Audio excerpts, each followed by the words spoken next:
Si Nigeria Life, oh, on n'a même pas encore commencé notre vidéo YouTube que le forfait veut déjà fuir.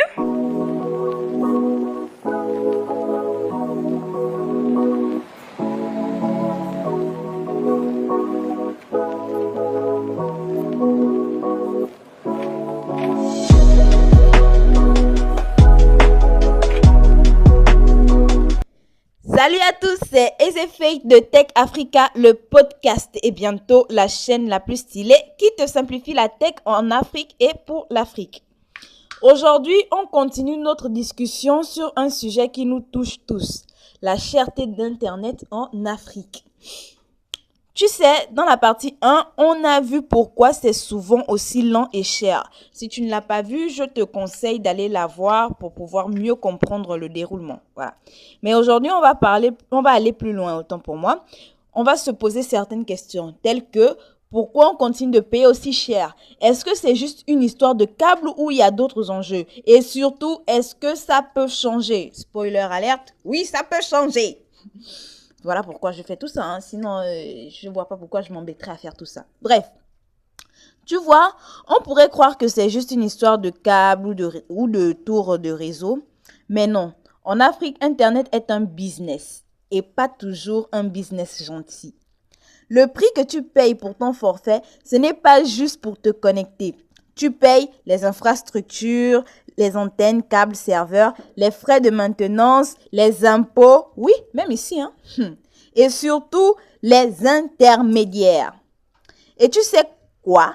En Afrique, on a souvent moins de serveurs sur place. Donc, ta vidéo TikTok, ton fichier WhatsApp, ton film Netflix. Moi, j'ai pas encore Netflix. Donc, ils partent souvent faire un petit détour par l'Europe ou l'Amérique avant de revenir.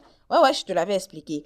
Bam! Ça consomme plus de bandes passantes, c'est plus lent et donc plus cher pour nous. Et en plus de ça, on a des monopoles.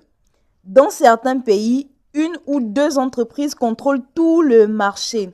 Donc, même si tu veux changer d'opérateur, c'est la même galère ailleurs. Tu veux une autre raison? Les gouvernements. Certains mettent des taxes sur Internet, genre des taxes sur les réseaux sociaux, comme en Ouganda à l'époque, ou alors ils ralentissent volontairement Internet pour des raisons de sécurité pendant les élections. On a la preuve, hein, avec au Gabon, l'année surpassée avec Olingi. Bon, je ne parle pas beaucoup, hein, on va venir m'arrêter ici là. Résultat, les opérateurs augmentent les prix et nous, on trinque. Bon, tout n'est pas noir non plus, hein. Il y a des gens, des startups et même des pays qui essayent d'améliorer les choses en installant des CDN. Bon, on n'en a pas parlé dans la partie 1, je vous en parlerai très prochainement, ce que c'est qu'un CDN. En misant sur la fibre optique locale, en encourageant les startups d'Internet satellitaire. Jésus, le mot il va me blesser. Satellitaire. Ah ouais, c'est bon, c'est ça là. Satellitaire ou de Wi-Fi communautaire. J'ai un problème avec ma bouche aujourd'hui là. Je vais me blesser avec vous. Bref. Et toi, tu peux aussi faire quelque chose. Tu peux choisir des forfaits adaptés à ton usage, activer le mode éco sur tes applis, désactiver les vidéos automatiques, soutenir les initiatives locales qui luttent pour un Internet plus juste.